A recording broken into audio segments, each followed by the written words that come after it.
they had done it deliberately too. Well, welcome, everyone.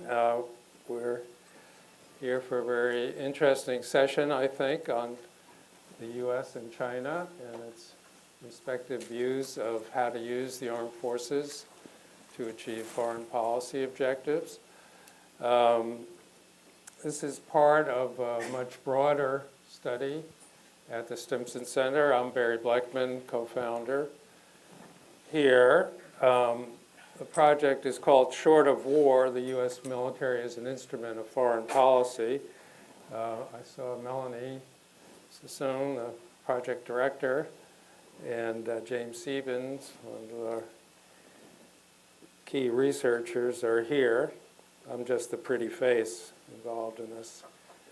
The project is taking a comprehensive look at this issue. We have a series of case studies, two of which you'll hear today. We previously had sessions on how the U.S. has tried to use the military to coerce the Russians, since all this is post-Cold War, and how the Russians themselves use their armed forces short of actual conflict.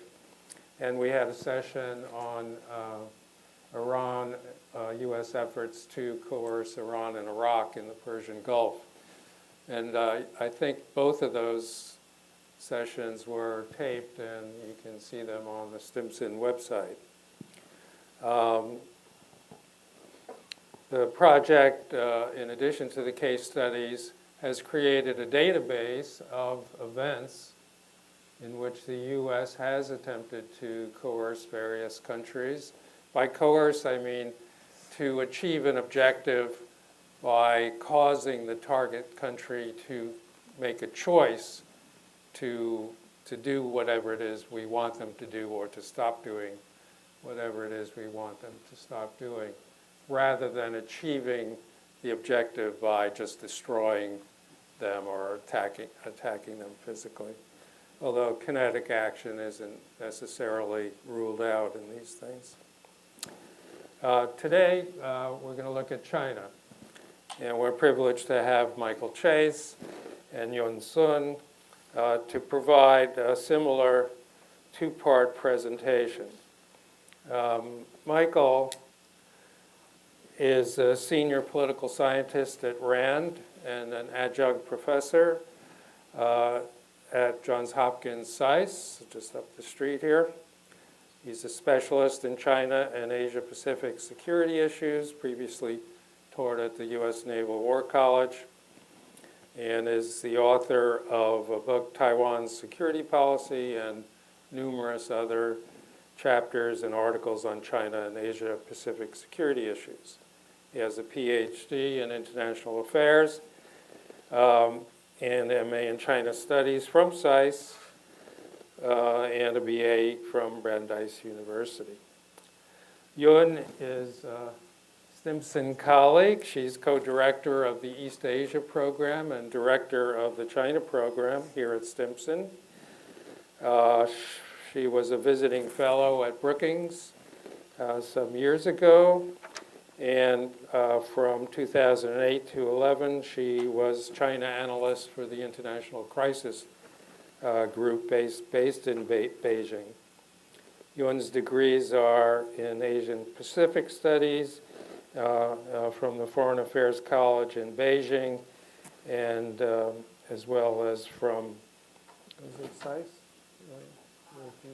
GW, excuse me, yes. So with that, we'll have Michael speak first for 20 minutes or so, and then Yun, and then we'll open up for questions, discussions from the audience. So, Michael. Okay, thank you very much to the Stimson Center for inviting me, and to everybody for joining us bright and early this morning. My remarks are based on a forthcoming chapter that I've prepared for the Stimson Center. And I think it's important first for me to start out a little bit by describing the scope of what I'm going to discuss, kind of what's included and what's excluded, and offering a few definitions, just to make sure that we're all kind of on the same page with respect to what we're talking about. So what I'm looking at really is a set of activities that the U.S. conducts, that the U.S. military in particular conducts in the Indo-Pacific region, that I would say are aimed in one way or another at deterring China or assuring U.S. allies and partners, right? So it's a relatively broad scope of activities that fall into those categories. Some might be aimed pretty much exclusively at one or the other. Some might have some overlap or be explicitly aimed at both deterrence and assurance, or really mainly at one, but have some deterrence effects or vice versa.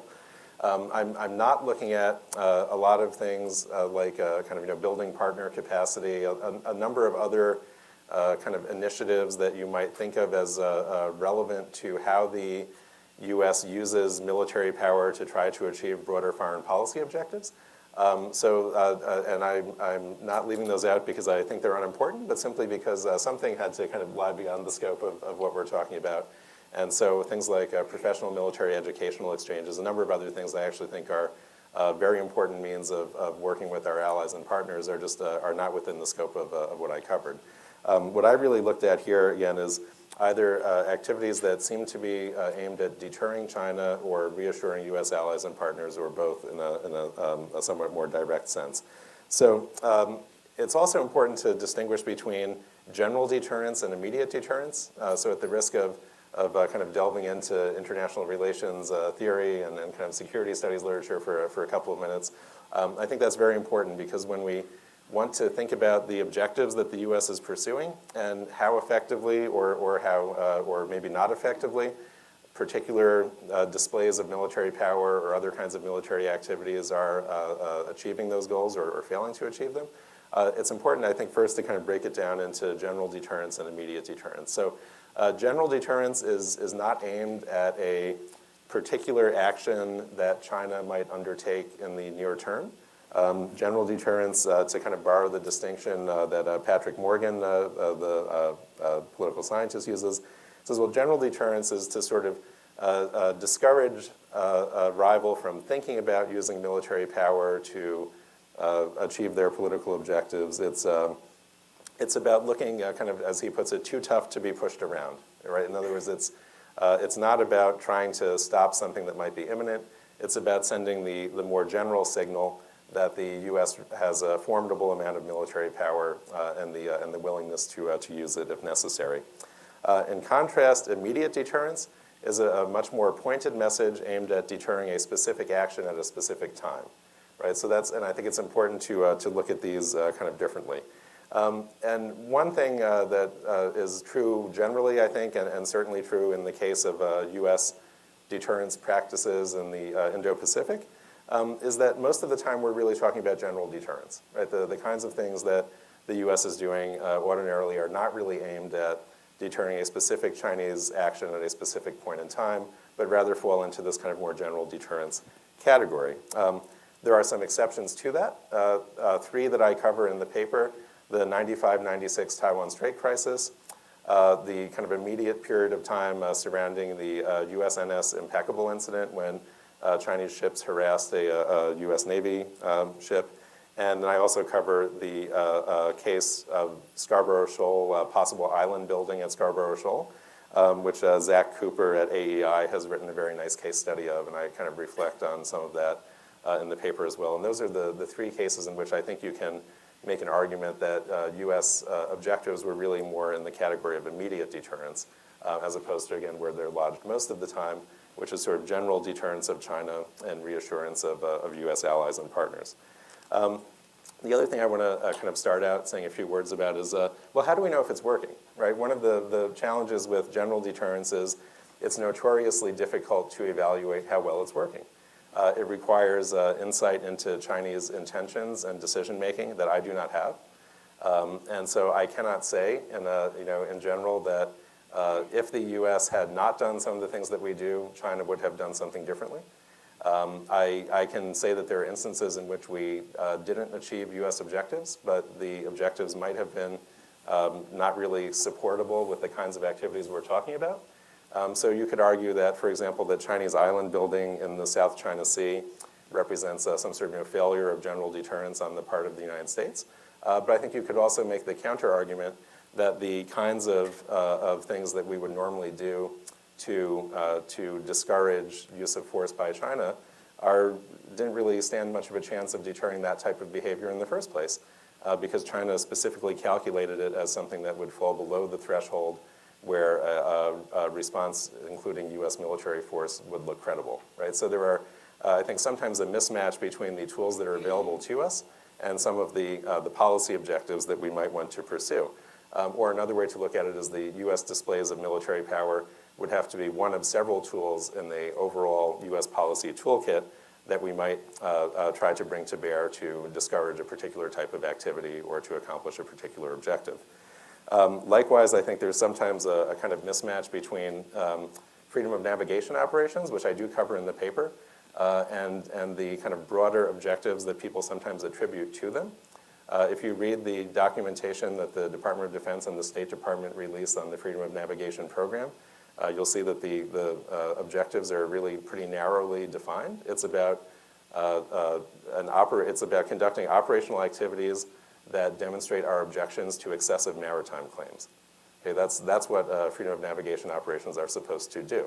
I included them in this discussion nevertheless because they're often sort of mischaracterized as in one way or another deterring or failing to deter or assuring or failing to assure allies and partners. I don't really think that they're intended to do any of those things. I think they're intended to challenge excessive maritime claims. So, but because they're often seen in a broader framework, I also talk about those in the paper.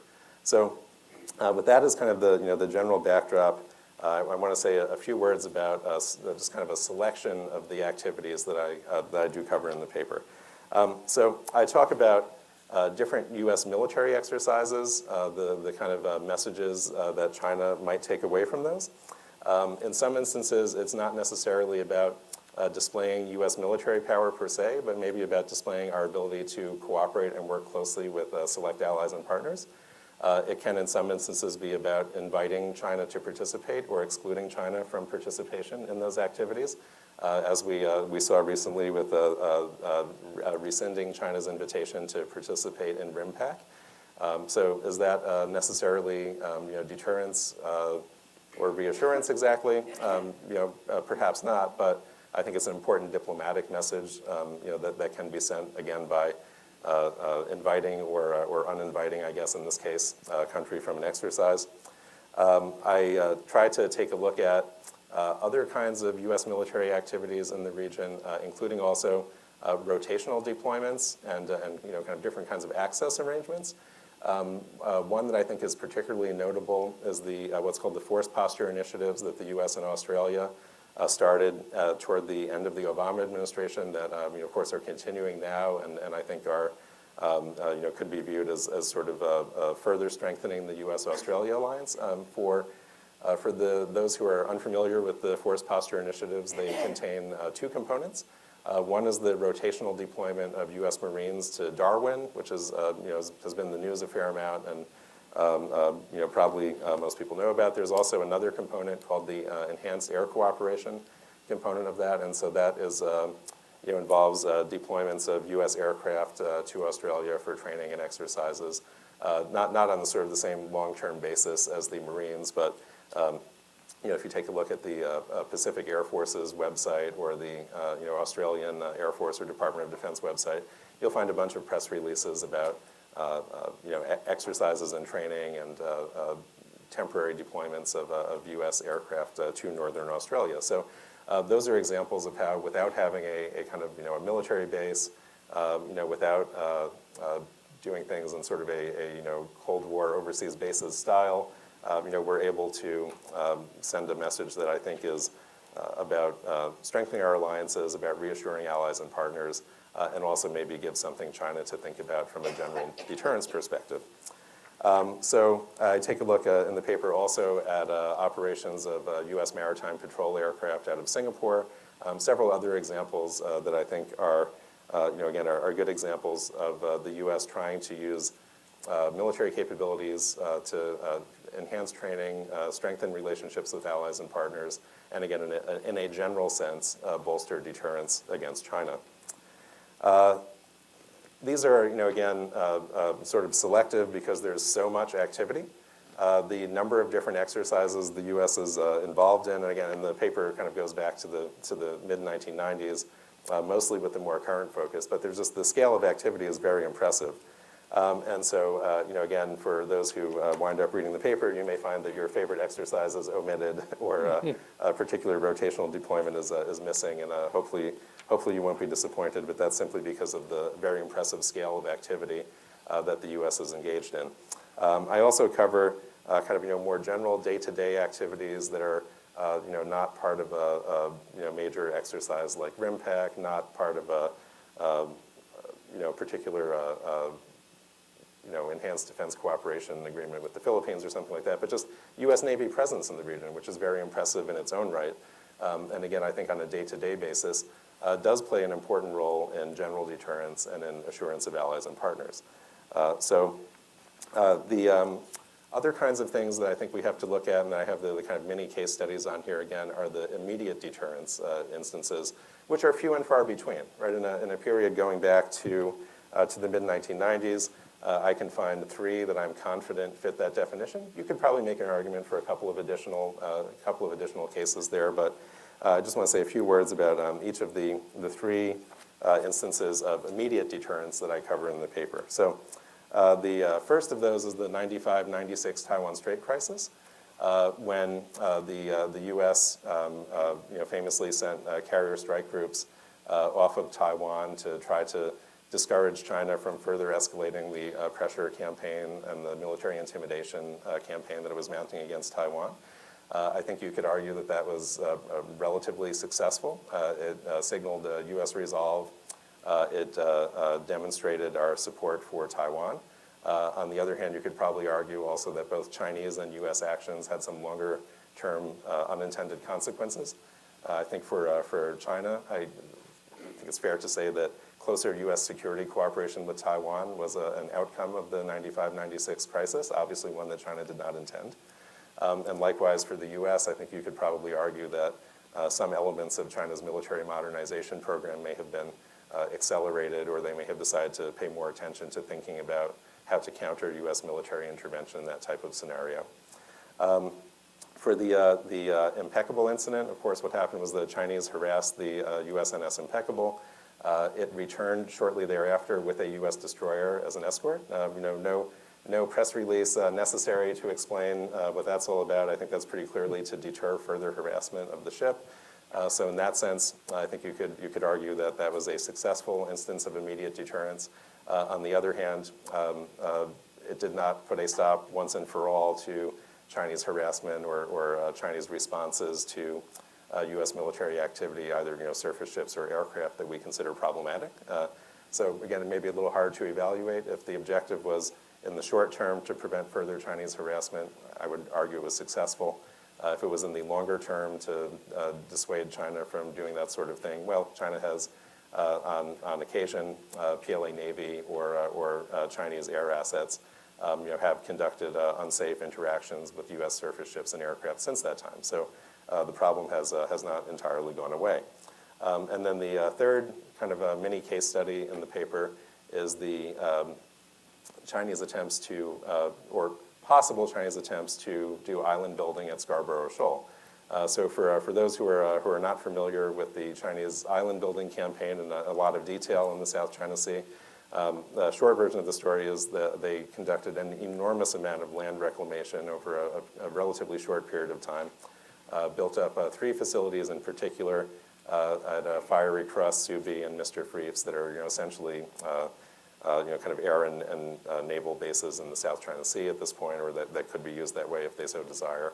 The U.S. became concerned that China might be contemplating similar island building activities at Scarborough Shoal. And I argue in the paper, largely based on Zach Cooper's excellent research on this topic, that it certainly appears as though the U.S. discouraged China from doing that with a combination of public statements and operations of U.S. A-10s out of the Philippines.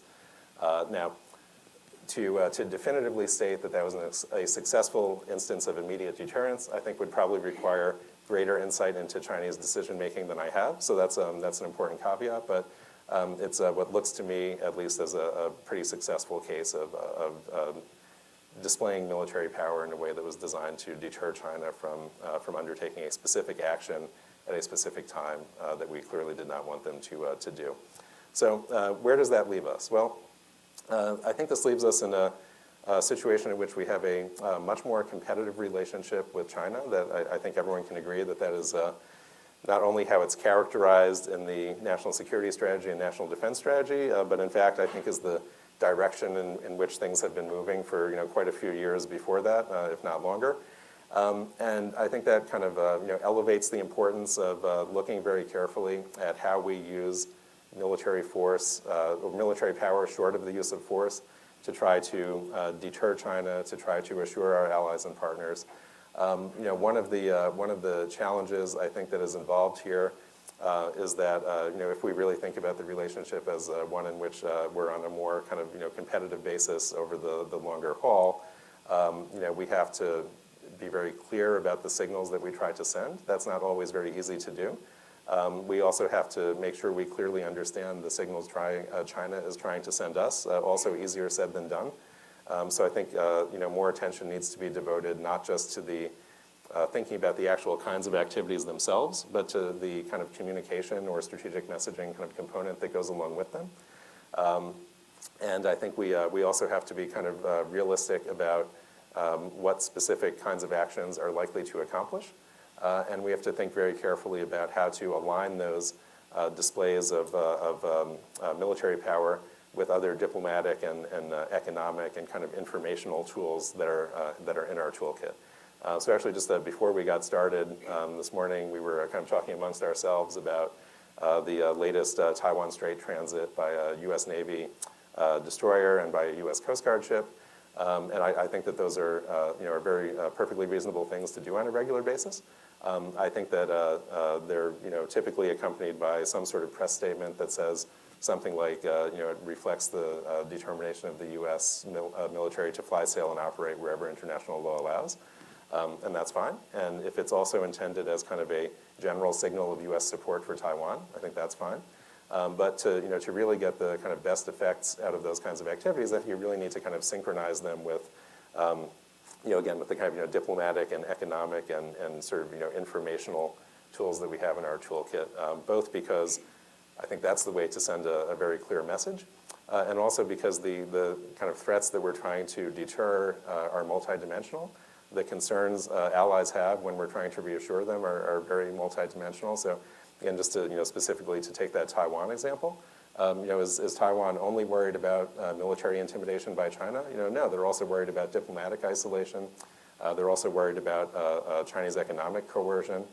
They're also worried about Chinese information operations, including things like social media manipulation and so on. And so we have to, I think, work very hard to ensure that the kinds of military activities that I talk about in this chapter are kind of complemented by and coordinated with all of the other things we need to do in those diplomatic and economic and also sort of kind of informational components of this more kind of competitive dynamic that's clearly emerging in the U.S.-China relationship.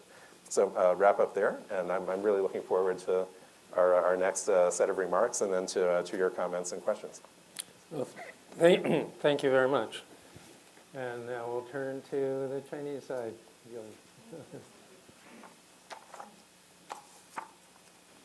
Thank you, Barry. It was a great honor to be included in this project, and I enjoyed writing the chapter on China's use of force without war tremendously. So for my talk, just like what Mike just did, I'll focus on the Chinese behavior pattern in terms of the use of force, but without generating military conflicts. And I'll go into some specific categories of what I see as the Chinese coercive military use of force, but without war, and then try to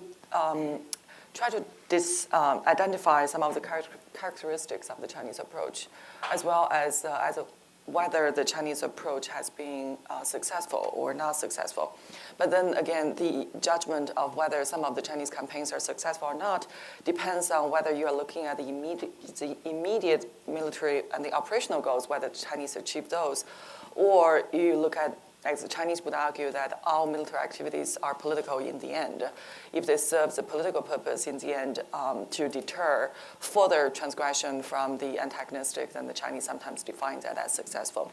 So there are some blurriness coming to the definition. So first of all, we know that traditionally Chinese military culture dictates that winning without fighting is the supreme art of war. So that, I would say, identifies the ideal of the Chinese military culture or the strategic culture, because if you look at the Chinese history, war is not a rare occurrence in the Chinese history. And almost all the dynastic transition in the Chinese history has been achieved either through war or through forced abdication. So war is not really rare in the Chinese history.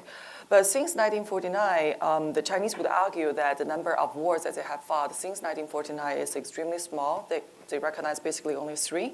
The Korean War of 1950, and then the Sino-India War of 1962, and then the Sino-Vietnam War of 1979. And with the rising of China's national power since reform and opening up, I would say that China will first prioritize the use of non-military means to achieve their goals. And with their economic power, with the financial resources, they do have a very diverse list of toolkits in order to achieve the same goal without necessarily using military force. And within the use of military force, the Chinese prefer to use non-conflict means to achieve the goals, which is points primarily to coercion. And some of the primary categories of military coercions that I have identified in this paper includes, for example, the troop deployment within the Chinese territory, which is, I would argue, evident in the case of the Korean Peninsula. So if you look at the Chinese troop movements in 2011, 2016, and 2017, the goal to deter potential provocation of North Korea and deter a potential attack from the U.S. ROK military alliance is apparent. Second category, military exercises. We see that during the Daklam standoff in 2017 along the Sino-Indian border. And we also see military exercises in the South China Sea. And especially one example is that China does not only host unilateral military exercises for the demonstration of force, it has also worked with, for example, countries like Russia to stage joint military exercises to signal its, well, first of all, solidarity with Russia, secondly, a deterrence message to US and its allies. Third category, coercive military rhetoric, which is a quite interesting case study because so the Chinese military analysts would argue that for each of the 3 wars that China fought since 1949, it was the foundation or the escalation was paved based on a list of military rhetoric such as 是可忍,孰不可忍, enough is enough. So they clearly identify the list of the Chinese category, almost like the language, as signal strategic messaging to the other side. Fourth category, military assistance, and I think Mike talked about some of those. Military assistance in the Chinese case both expresses China's political support to the countries that received China's military assistance. It also sends a deterrence message to, for example, Western intervention efforts or intervention intention towards certain countries. And in some countries, I would say that the withdrawal of the Chinese military assistance or the threat to withdraw Chinese military assistance also serves as a pretty interesting policy instrument to achieve the end that China aims for. Last but not least, China's use of force, the covert military support for rebel groups or non-government entities in neighboring countries. And the 2 examples that I cited in my study is India, in northeastern India, and in northern Myanmar. So this type of a covert military support creates a de facto political pressure or military pressure on the recipient, on the governments in discussion. So what are some of the characteristics of the Chinese approach? There are several of them. The first one is that it's defensive nature in the Chinese own perception. So in most cases, the Chinese would like to believe that their use of military force or military coercion and necessitated by the provocation of the other side. Even in the controversial case of land reclamation in the South China Sea, China has consistently argued that China was responding to similar land reclamation by Vietnam and the Philippines, who were using artificial islands to strengthen their control of the disputed maritime areas. And this characterization of the Chinese use of force as defensive in nature seeks to legitimize China's use of force. China can portray itself as a victim with a legitimate right to respond to foreign aggression in self-defense to justify a military response with the use of force. In the cases where China's use of force without war is often offensive, such as its covert military support in neighboring countries, the nature of the goal appears to be more political rather than military. China tries to build long-term leverage over its neighbors for political gains rather than aims for short-term military or territorial gains. So, for example, China's support of rebel groups in northern Burma, northern Myanmar, and in northeast India is not necessarily aimed at immediate territorial gains along the border. At the peak of the Doklam standoff in 2017, China's relationship with rebel groups in Assam did not translate into immediate advantage against or leverage over India during the confrontation. Then in Myanmar, the support China has provided to rebel groups in northern Myanmar is aimed at checking the Burmese central government's pro-West tendency and deterring it from aligning positions with the West, especially the United States. So such covert support has major impact over the decision-making and the calculations made by the Indian and the Myanmar governments. The largely defensive and political nature of the Chinese use of force is another characteristic of the Chinese operational model, which is that immediate military and operational objective China tries to achieve is usually limited. China is more likely to react militarily to a perceived political or military transgression rather than to resort to military measures to preempt such transgression. The result is that the Chinese use of force in reaction to transgression is aimed at either the restoration of the status quo to its pre-transgression status or the prevention of the further escalation of such a transgression. So in the Doklam standoff, the Chinese authorities repeatedly made it clear that their foremost priority was for the Indian troops to withdraw from the disputed territory. And that was named as a clear precondition for any de-escalation or any political dialogues. And in the case of Taiwan, China perceives its military exercises or missile tests usually as preceded by a political move by the Taiwan government in an unfavorable direction for China's agenda. And therefore, China's show of force is aimed at compellence for Taiwan to correct its behavior and deterrence for Taiwan to refrain from further transgression rather than a direct attack on Taiwan. In recent years under Xi Jinping, we see another model, another direction of the Chinese use of force that's going into, which is that China appears to be gradually enhancing the goal of its military response to perceive the transgression and has developed the new pattern of what they call the reactive assertiveness, which is particularly evident in its maritime dispute in the East and the South China Sea.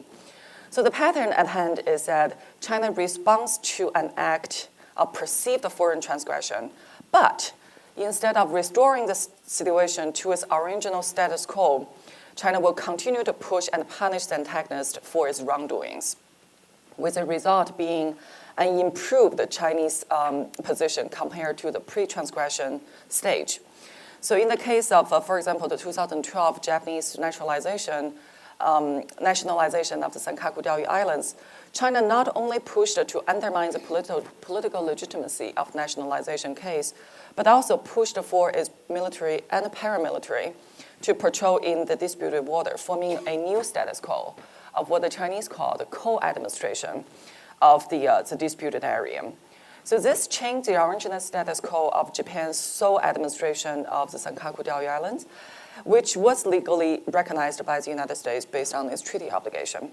So when the Chinese were asked why China reacted disproportionately to the perceived Japanese action, the Chinese reaction was that we use the opportunity to improve our position, and that will teach Japan the lesson the consequences of its risky moves and deters such opportunistic moves in the future while improving our own position in the territorial disputes. Similarly, when China massively reclaimed the land to build artificial islands in the South China Sea in reaction to perceived transgression by the Philippines and by the Vietnam in their own land reclamation, China not only restored the balance of land reclaimed, but also completely changed the status quo in China's favor. So the reactive assertiveness blurs the distinction between the defensive and offensive initiatives, and China's use of force more than reasonably necessary to correct the transgression constitute excessive self-defense. And the result is the establishment of a new status quo based on offensive intentions, regardless of how the use of force originated. But for China, the most important game is a long-term political one rather than the immediate military gains. What cannot be achieved on the battlefield can always be achieved on other fronts and through other means. And this is particularly true for a rising China equipped with a diverse policy instruments from diplomatic pressure to coercive economic sanctions. Show of force, military posturing, and coercive messaging serve to advance China's desired goals with other non-military means. China has been very skillful at manipulating its opponents' future payoffs to influence their decision-making and is willing to put its own reputation on the line for such successful manipulation. So concessions, for example, to any claimant countries in the South China Sea or to India in the Sino-Indian territorial disputes are portrayed as unacceptable outcomes for the Chinese government because Beijing must answer to its nationalistic domestic public opinion. And given its dependence on performance legitimacy to justify its authoritarian rule, Beijing tries to convince its antagonists that it considers the use of force and even the risk of war a matter of reputation, credibility, and even regime legitimacy. Coercive rhetoric enhances reputational costs to China's own inaction, intentionally created to change the opponent's calculation of future payoffs. And beyond the manipulation of payoffs, Beijing also manipulates risks and uses brinkmanship to break the other country's resolves and deter their risky moves. The strategy is conditioned upon the opponent's unwillingness to risk undesired war and unintended consequences to call China's bluff, be it show of force, military posturing, or coercive messaging. Given China's size, its nuclear capability, and the importance of relations with China, almost no country would likely decide to go to war with China, regardless of the offensive initiative China took at hand. And even if China strictly follows its no first-use nuclear doctrine, a conventional military confrontation is unthinkable. So therefore, all China needs to do is to make it believable through troops movement, military exercises, and strategic messaging that China is willing and ready to use force with war. These moves generate risk, but the brinkmanship reduces the opponent's desire to take it to the next level. So how do we assess the outcomes of the Chinese approach? It will first depend on the differentiation between operational objectives and the political motives, or the political objectives. While the operational objectives could be limited, defensive, or aimed at changing a specific behavior of the opponent, the political motives could be far more expensive, incremental, and aimed at the long game. So for this chapter, the most important goal is to assess the effectiveness of the specific use of armed force to achieve an operational objective. So China has a rich record on both deterrence and compellence. While China sometimes takes a combination of actions to serve both purposes, each specific action usually has one prioritized and primary goal between the two. And I'll discuss a few examples in these discussions. So the first one is the Chinese use of force in the Korean Peninsula through show of force, military exercises, and coercive rhetoric. And I would argue it serves a primarily deterrence purpose. The goal is to deter both North Korea and the US ROK from engaging in provocative activities that could potentially lead to the escalation of tension and then to a second Korean War. The Chinese deterrence has specific operational objectives. The specific actions that China has been keen on deterring have been another nuclear test by North Korea and a preemptive or preventative strike on North Korea by the United States. So in comparison, missile tests and satellite launches by North Korea and the joint military exercise by the United States and South Korea are not necessarily the objectives China has sought to deter. This could be because of the less provocative nature of these activities, hence the Chinese conclusion of a lower probability of war associated with them. The result is mixed at best, because we know that China has not been able to deter North Korea from having 6 nuclear tests to date. And the North Korean nuclear development has progressed despite the Chinese opposition. However, the Chinese do claim that their effort to deter another Korean war has been largely successful, and that both North Korea and the United States, South Korea, have been deterred from attacking each other. Without counterfactuals, it is difficult to tease out the independent effect of the Chinese action on the decision-making by each side. Although the U.S. concern about attacking North Korea has focused on Chinese reaction and potential Chinese military intervention, that assessment prevails even without Chinese troop movements or military exercises. This is also true in the case of Taiwan. Although China has frequently resorted to military exercises and the demonstration of force to deter Taiwan's independence tendencies and activities, there are many other factors that have contributed to Taiwan's refraining from specific activities such as a referendum on its own status. So these other factors include the domestic oppositions in Taiwan and Washington's disapproval for certain type of activities towards Taiwan independence. Therefore, it could be argued that China's military preparedness and its demonstrated will to use force have prevented Taiwan from declaring independence for the fear of its consequences. However, the conveyance of such consequences and the end outcome are not necessarily associated to one specific military operation that the mainland launched. So that's, I guess, the difference between general deterrence and immediate deterrence as well. Rather, it is a cumulative effect of a comprehensive, decades-long continuum of coercive posture, military pressure, strategic messaging that established and reinforced Taiwan's perception of such a deterrence from the mainland. And the result is indeed that Taiwan is deterred from declaring independence. Nevertheless, where China might claim success in deterring Taiwan from pursuing independence, the mainland China has also failed in compelling Taiwan to accept unification. So regardless of the Chinese coercion or threat of use of armed force, Taiwan has not adopted the mainland agenda of, for example, one China or one country, two systems. Partially due to the defensive nature of China's military strategy, which by default implies a reactive pattern of behaviors, preemptive military actions for deterrence is not necessarily the most frequently adopted in the Chinese policy playbook. When China chooses to act, especially chooses to escalate its action to the use of force, the situation usually has deteriorated to a rather serious level for the central government in Beijing.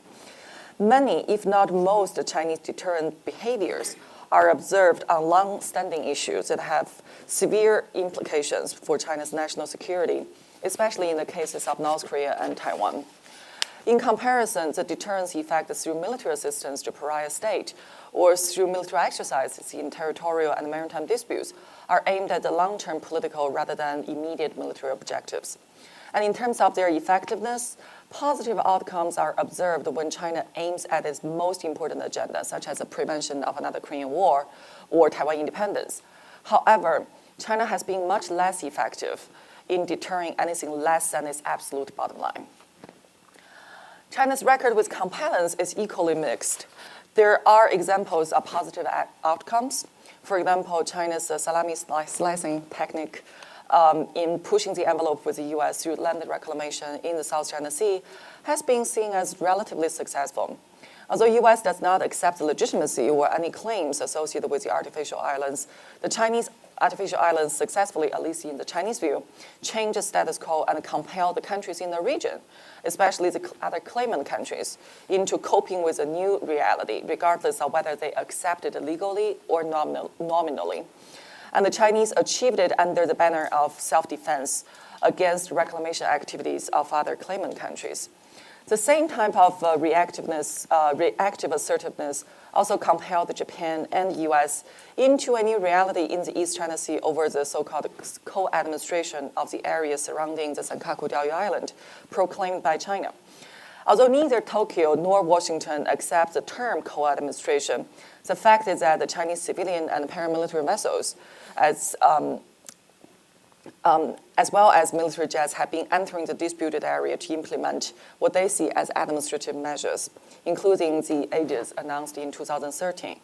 So in these cases, where the opponent is reluctant to draw the red line and risk military conflicts with China, China's brinkmanship and military assertiveness are successful in compelling its opponent into a status quo favorable for China.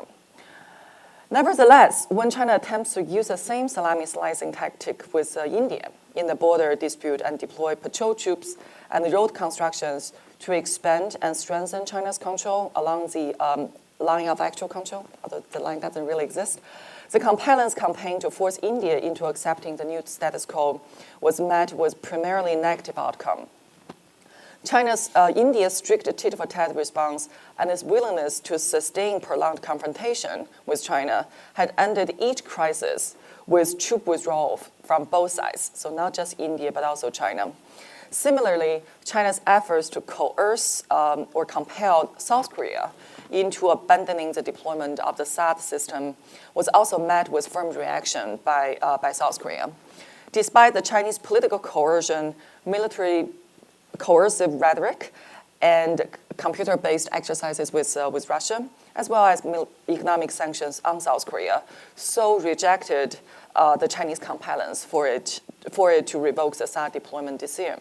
And the bilateral relations did not suffer permanent damages with a renormalization inked by President Moon Jae-in's visit of China in the late 2017.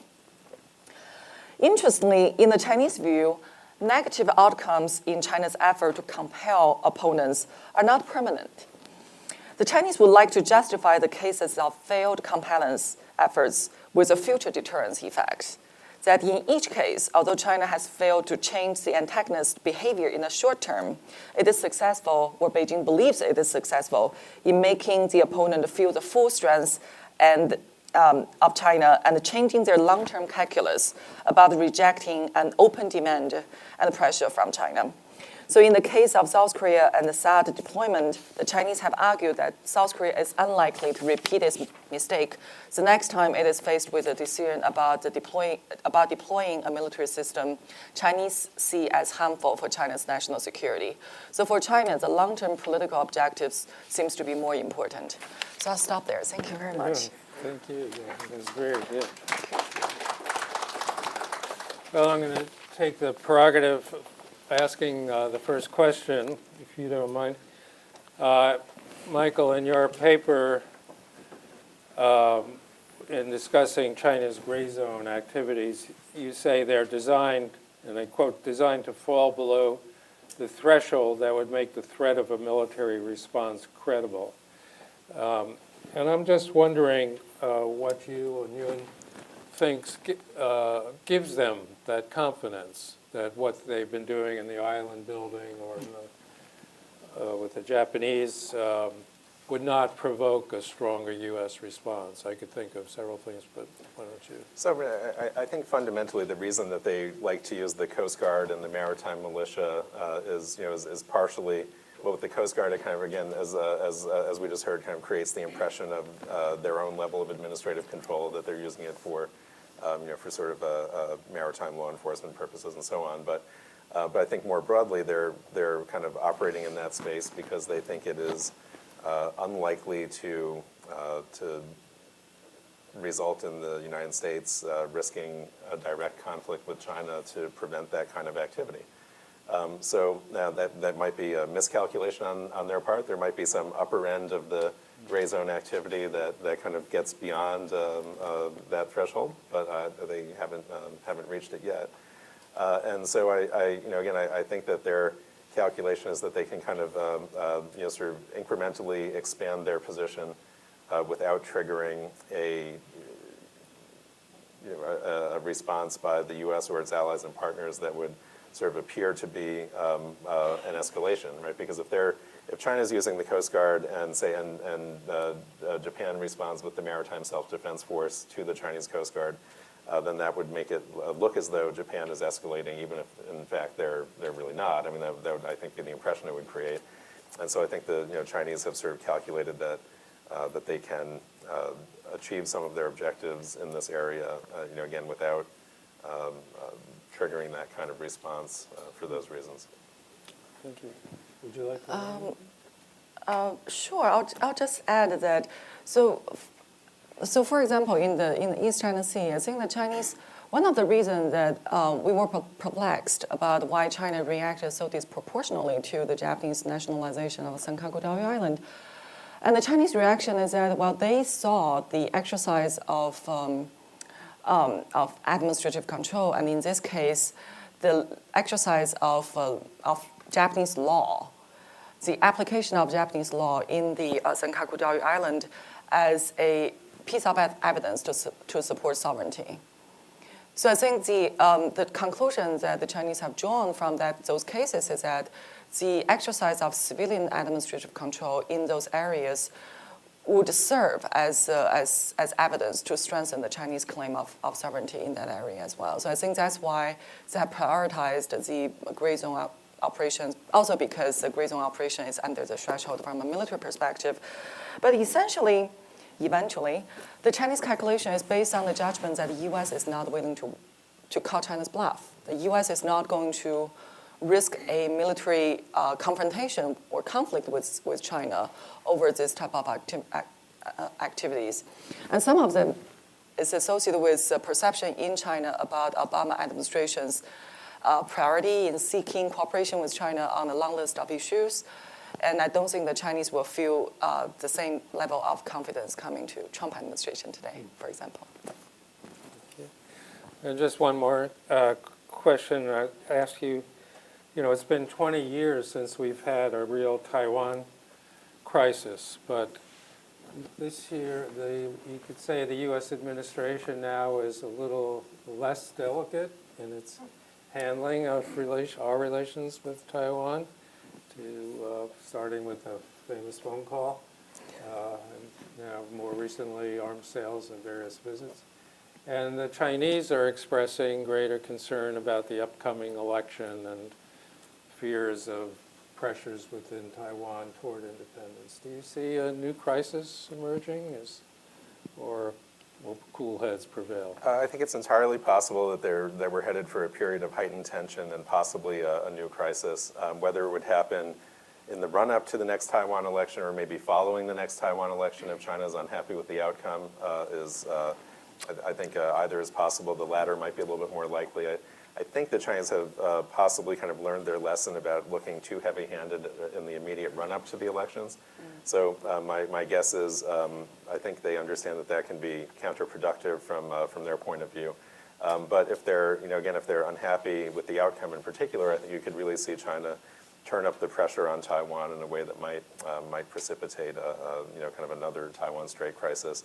And again, if in the run-up to the election they kind of make the calculation that they might really be able to influence the outcome, and they're willing to kind of run the risk of some sort of backlash. It could happen before the election too. I guess on balance, I'd see it as being slightly more likely to happen after the election than before, but both are possible.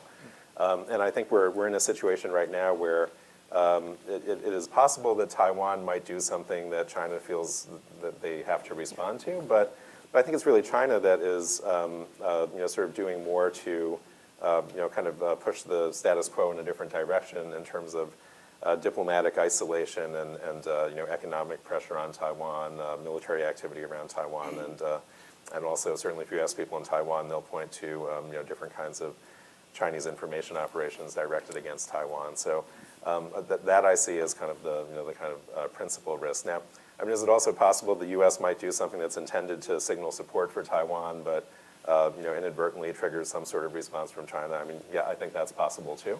It's also possible that the U.S. might inadvertently signal lack of support for Taiwan, and that might embolden China to put more pressure on them. So I think these are all possibilities. I mean, if on balance, the phone call with President Tsai, don't forget, was followed after Trump took office by a comment to a journalist when they asked him would he conduct another phone call. he said he'd have to ask President Xi first, right? So there's the scenario in which the U.S. kind of stumbles into making something worse is certainly also possible. But I think the most likely scenario in which we'd see kind of a new crisis emerge is that China decides that they're really going to kind of double down on the pressure that they're already putting on Taiwan to try to sort of push Taiwan in the direction of an outcome that they want. I don't think that that would be successful, but I think it's very possible that China might decide that they want to try to do that. Would you agree? No, I absolutely agree. I think the Chinese have a very rich list of options coming to Taiwan, and I think the military preparedness or the military approach is reserved as a last resort, and it has been and probably will continue to be used as primarily a reactive response to what happens within Taiwan, rather than actively seeking to use a military force to change the status quo. Because the Chinese also understand, without any provocation, if the Chinese just decides to use force to take over Taiwan, the U.S. will have to respond. So I think that's the deterrence effect, or the general deterrence effect from the U.S. perspective. But short of use of military force, the Chinese can use political pressure, diplomatic pressure, economic pressure, as well as now people are looking at the information campaign inside Taiwan to achieve their goals. And when we think about whose side is time on coming to the issue of Taiwan, the Chinese feel extremely confident that time is on their side. Because when they look at Taiwan, they recognize that the public opinion is not supportive of reunification, but they also believe that the reason that Taiwan has the ability to reject the Chinese pressure or to reject the Chinese unification is because of the presence of the United States. And Taiwan feels that it has a backup plan. So for the Chinese, when they look at the eventual future on Taiwan, they are convinced that there will be a day that the U.S. exhausted by its commitment in areas that are so far away from the U.S. homeland. And until that day comes, the political will on Taiwan's part to negotiate with the mainland about unification will not emerge. So I think the Chinese are waiting for the long political game rather than a short, immediate-term military game. Thank you. Well, let me give you all a chance. If you say your name and any affiliation. My name is Heather Wiest, and I'm from the Partnership for Global Security, and I would like the panel's opinion on China's recent announcement to put a floating nuclear power plant in the Yellow Sea, and if this should be seen as some sort of short of war coercion technique, and if so, who is this message being sent to, and how are possible parties receiving the message? I was going to defer to you because I know so little about it, to be honest. Do you have anything to offer on that? Or? No, I don't. I haven't looked at that case specifically. Yeah. Oh, sorry. Sorry, I haven't either. Bob Berg, Stimson, and the Alliance for Peace Building. Maybe Tillerson's major contribution to U.S. foreign policy was his announcement of a big regional pact of India, Japan, the United States, and he hoped Australia to respond to China. I may not be a very good observer on this, but I haven't seen evidence that, in fact, that exists in the reactions of the United States to China. Do you see evidence of a different calculus now because of that, or was that just rhetoric? I'll start out with that one. I think you're referring to the quadrilateral security dialogue, or the Quad, as it's better known. It's a security dialogue, right? I think it's meant to sort of reflect some level of shared concern and shared interests, and to the extent that the members are democracies of common values and the like. And I think it can be seen as kind of sending a message to China that the more China's actions concern U.S. allies and partners, the more likely they are to work together to try to balance against China more effectively. To some degree, that might have some influence and might shape Chinese behavior. But I also wouldn't, I wouldn't expect it to be more than it appears to be. I mean, Obama, I mean, U.S. allies and partners are looking for signals of resolve and commitment from the U.S. They're also working more closely together because of, I think, a combination of concerns about kind of China's growing influence and leverage on Chinese behavior, and also I think because of some concerns about the kind of willingness and ability of the U.S. to really remain committed, in the Indo-Pacific. So I think we can expect to see more of that type of activity. I mean, some of this really kind of derives from ideas that our Japanese allies had and have been developing over the past 10 years or so. And so I think there's support for that, but there is, I think as you suggested, there's also reluctance on the part of a number of U.S. allies and partners to do things that are really going to make their relationships with China more difficult, because they're difficult enough already. If you're in India or Australia, I think it's understandable to see things that way. And so while they're looking to kind of push back against China more effectively, they're also, I think, at the same time looking to maintain kind of stable, predictable relationships with China. And so that's the balance, I think, that a lot of our allies and partners are likely to continue feeling like they need to strike. This gentleman? I'm Peter Humphrey. I'm an intelligence analyst and a former diplomat. I see China as winning round after round after round after round, and us kind of flat, and sort of the pattern of being the camel's nose under the tent. And so I wonder if we got to take it up a notch. Is strategic ambiguity really working for us when it comes to grabbing senkakus, Kinmen, Matsu, which I think are freebies for China if they want to? And secondarily, we're missing out on a tremendous opportunity to set boundaries on China, and that is this complete, utterly insane campaign against Muslims in China. The fact that we haven't made a clear statement about that, and Turkey has, is shocking. The fact that we haven't gone to every Muslim country in the world and asked them to make a clear statement about that is unbelievable, because we could shut down or at least freeze Belt and Road if every one of those countries said, no, we're not going to accept this. How are we missing on that? Why are we missing out on that tremendous campaign to check China? Good? That's Tough enough? No, well, that's a good question. So on human rights record or human rights violations in China, especially on the Uyghur issue, I think it depends on how far we're willing to go. And it depends on how we perceive that, whether this campaign will change China's behavior or it will exacerbate China's behavior domestically.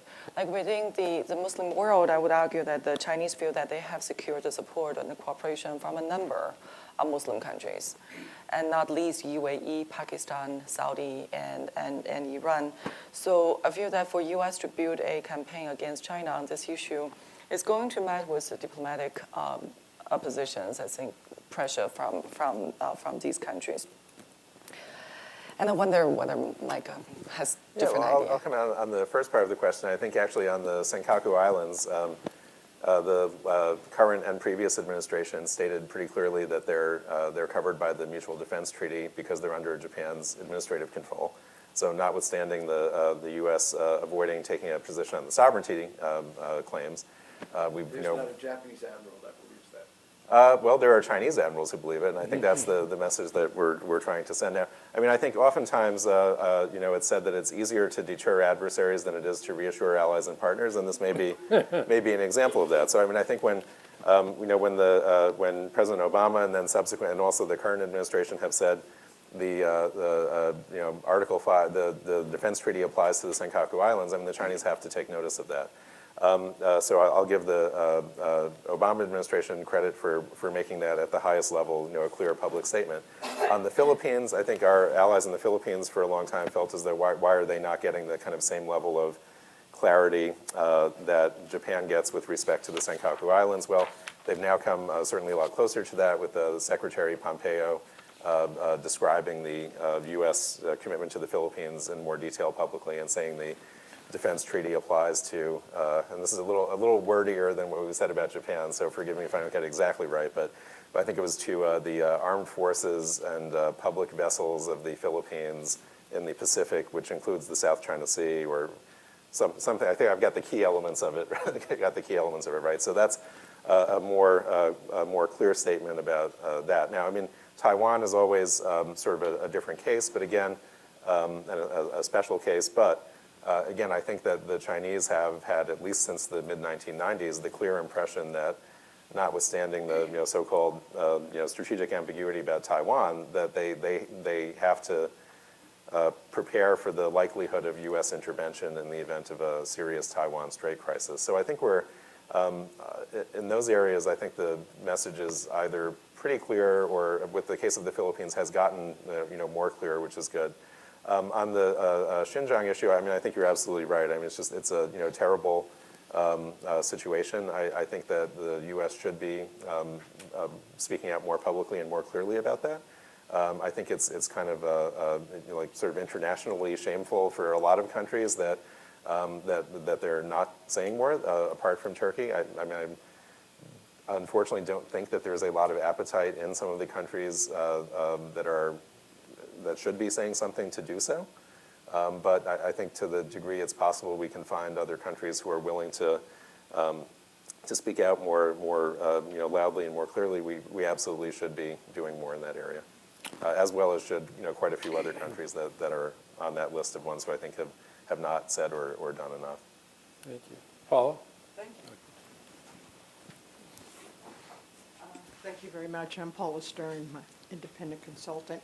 I'd like to ask our very fine speakers to address the economic leverage that may or may not exist, particularly in the relationship between Taiwan and China, and specifically, if you might touch on the semiconductor capabilities existing in Taiwan, whereas there is some studies which show that China, mainland China, has, if you will, lagged or wants to catch up on semiconductors. Is there would you just address the economic leverage between the two, the mainland and Taiwan?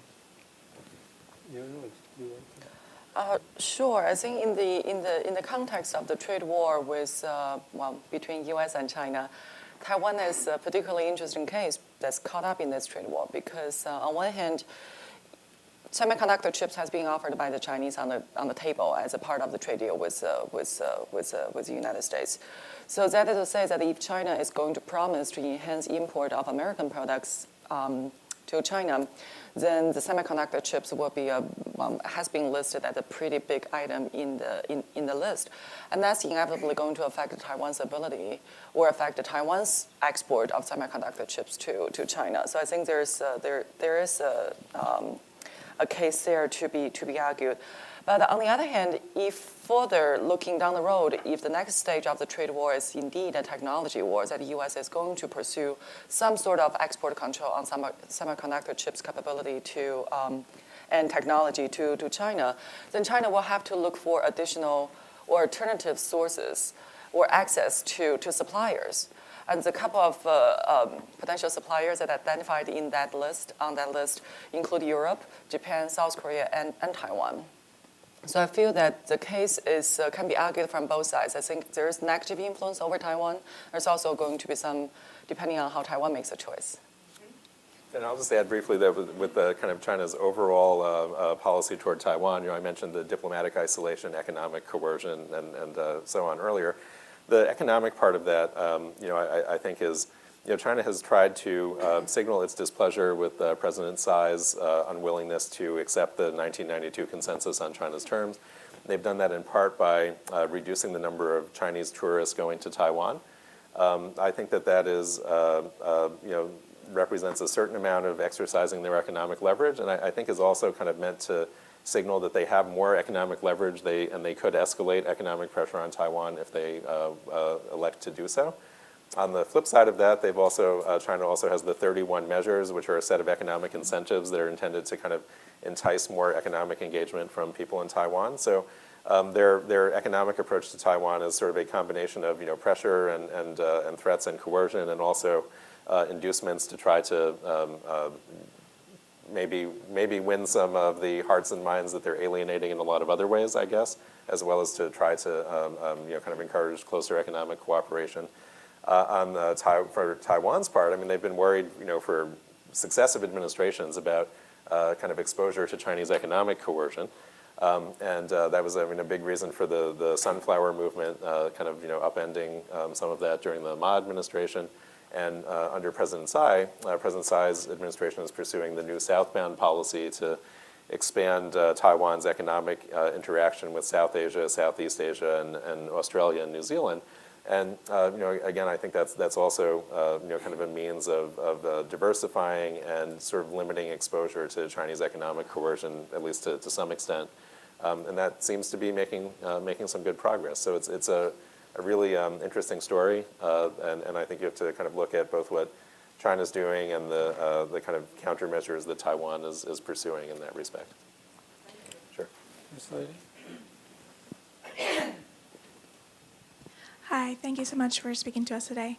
President Trump has mentioned multiple times that economic security is national security and has expressed interest in matching the MFN rates that China is imposing.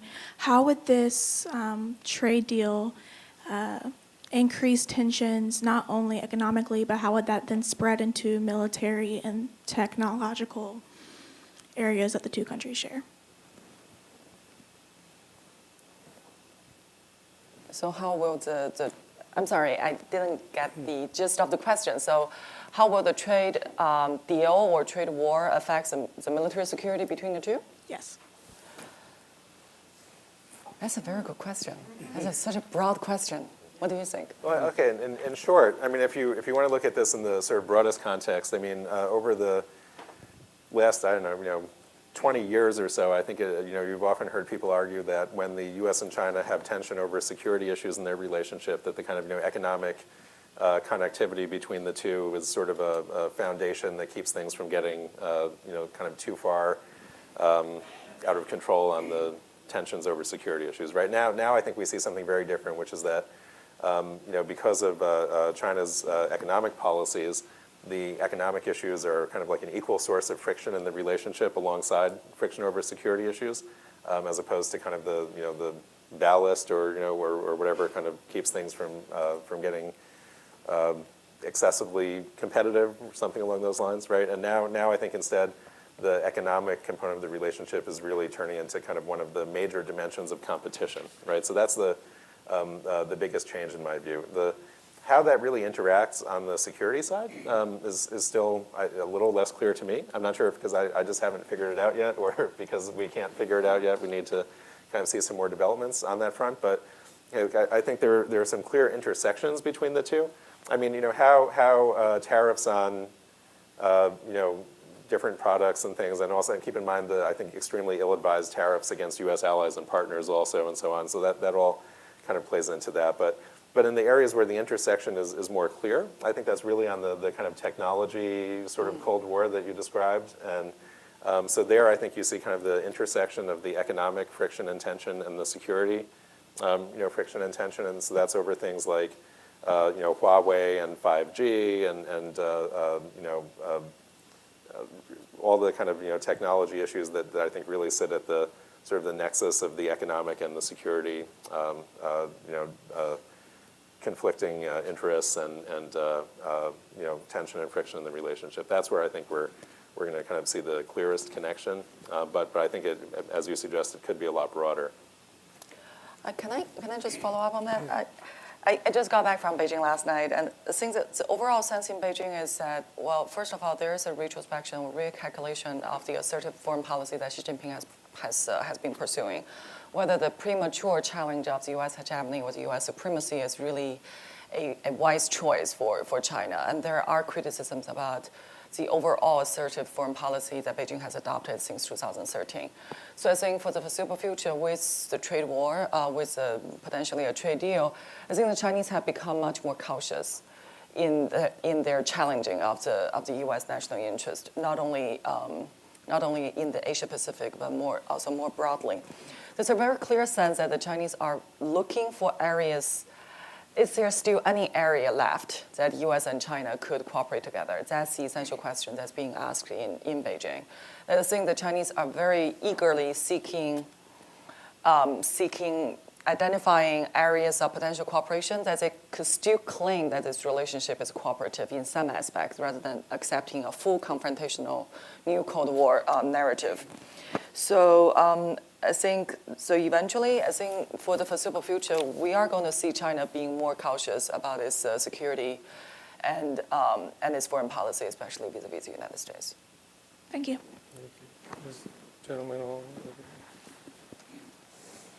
Two quick questions. First question. Can you identify? Dave Newsom, U.S. Air Force. Two quick questions. The first question has to do with the One Belt, One Road, Brick and Road Initiative. China's had a lot of investment projects looking to go into Iran.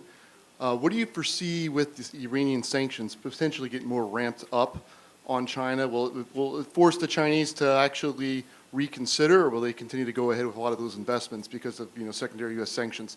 And could there potentially be a deal between part of the trade deal between the U.S. and China to essentially back out of Iran a little bit? That gets to my point being perhaps that Iran might be more of a priority than strategic competition with China in the long term. Second question relates to this. Recently, the United States announced it's going to recognize the Golan Heights annexation by Israel. We, of course, moved the embassy to Jerusalem. How might that impact Chinese calculations with the state of the South China Sea, Russia and Crimea, et cetera? That's all I got. Thanks. Okay, I'll defer since you've just come back from Beijing, if you want to address Chinese views on those issues first. Or. Okay, well, first on the Iran deal, I think the Chinese are waiting to see how other countries, like the European countries, respond to the U.S. revoke of the JCPOA. I think, for example, okay, so in anticipation of the JCPOA, the Chinese did try very hard to lay the groundwork in Iran. So before all the Western countries returned to Iran, and I think the Huawei engagement with Iran during that period of time was in anticipation of the JCPOA. But having said that, if we look at, for example, the assets that the Chinese are actually investing on the ground, I think there is a lagged behind effect that although we see a lot of MOU or a lot of discussion, the actual money going into Iran, I still haven't seen a tremendous amount there. So I feel that the Chinese have a wait-and-see attitude to see this how the JCPOA will end up in the end, and also I think the Chinese also secretly hope that if the election of the United States next year renders a different result, then they can get by. So I would say that on Iran, wait and see, and then on the annexation, the Chinese reaction to that is, well, it is really easy to make a deal with other countries' territories, isn't it?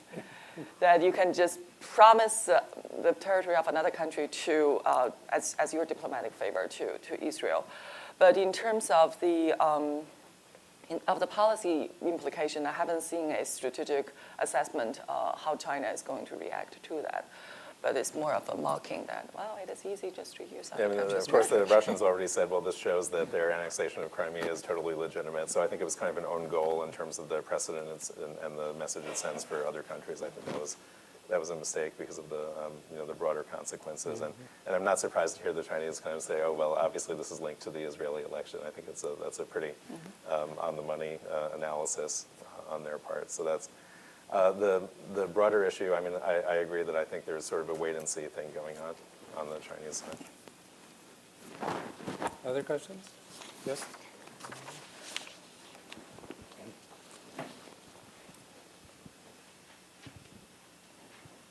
Well, thank you for the discussion, and I'm Insu Lee from Korea.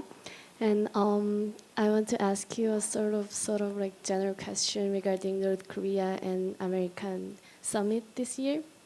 Because I was thinking like North Korea and South Korea was the kind of place where U.S. and China is having a power balance. But this summit changes the relationship between North Korea and America. So how do you see the effect regarding the summit, and will there any changes in the military approach between the two countries? Thank you. Barry? Subject.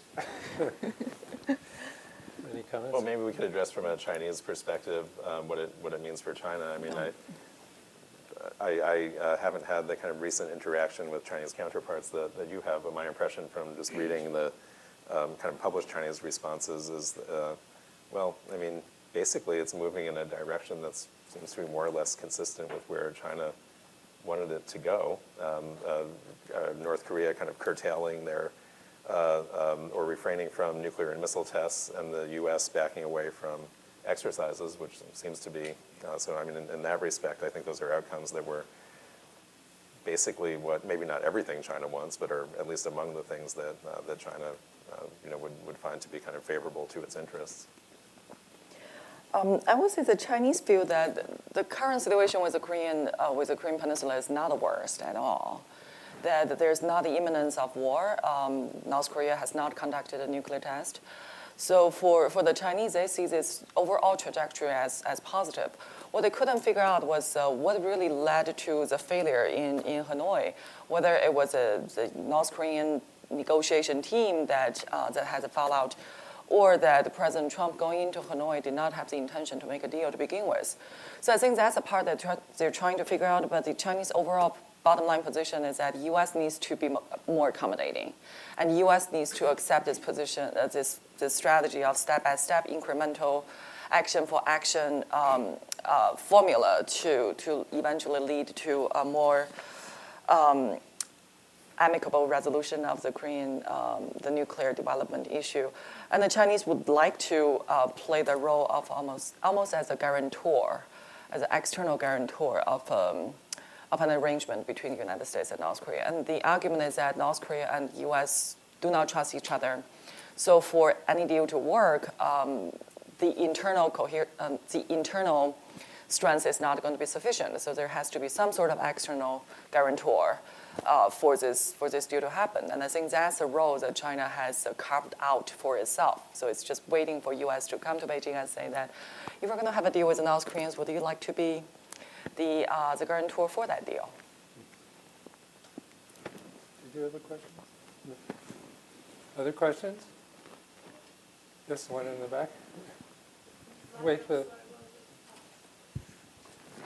Nadia Saiboy with Radio Free Asia. I'm interested in what is the relationship between China and Russia? Are they really going to be allies vis-a-vis America, or they are just allies when they have something against the United States, but otherwise they don't trust each other? They trust each other to a certain extent, and I wouldn't call them allies. They align, but they don't have an alliance. But there you see the difference between the Russian narrative and the Chinese narrative. The Chinese would not accept the statement that we are allies. But after the military exercise last year hosted in Russia, and the Chinese sent 3,000 troops to participate, it's the largest military exercise that Russia has held in the Far East in recent years. The Russian analysts and the Russian experts were saying that, well, this is a demonstration of alliance between between China and Russia. And the Chinese said, what alliance? This is not an alliance. So I think the Chinese are more pragmatic in terms of pursuing, for example, cooperation along the Russian far north. The Yamal LNG project is identified as the most successful example of the bilateral cooperation. But beyond that, looking at the port development, the infrastructure development that China is interested in, there's more rhetoric than reality on the ground. And in one aspect, it reflects the distrust that Russia has about the Chinese intention. Like in the Russian Far East, in Siberia, the influx of the Chinese population into that area has always been a concern for Russia. So I would say that they will align their positions when they identify the common interest, but I would not call that an alliance. Yeah, I agree. I mean, I think they have an increasingly close strategic partnership that is not likely to become a formal alliance, but that from both China's point of view and to the limited extent that I'm also able to say from Russia's point of view, which I admittedly know a lot less about, I mean, I think they view that strategic partnership as a very useful way of kind of trying to balance against U.S. power or to check or constrain the U.S. in some way. I mean, they both see the U.S. as the major threat to their national security, and therefore, I think, have strong incentives to cooperate relatively closely, although, subject to the limitations that we've just talked about. Enemy of my enemy is my friend.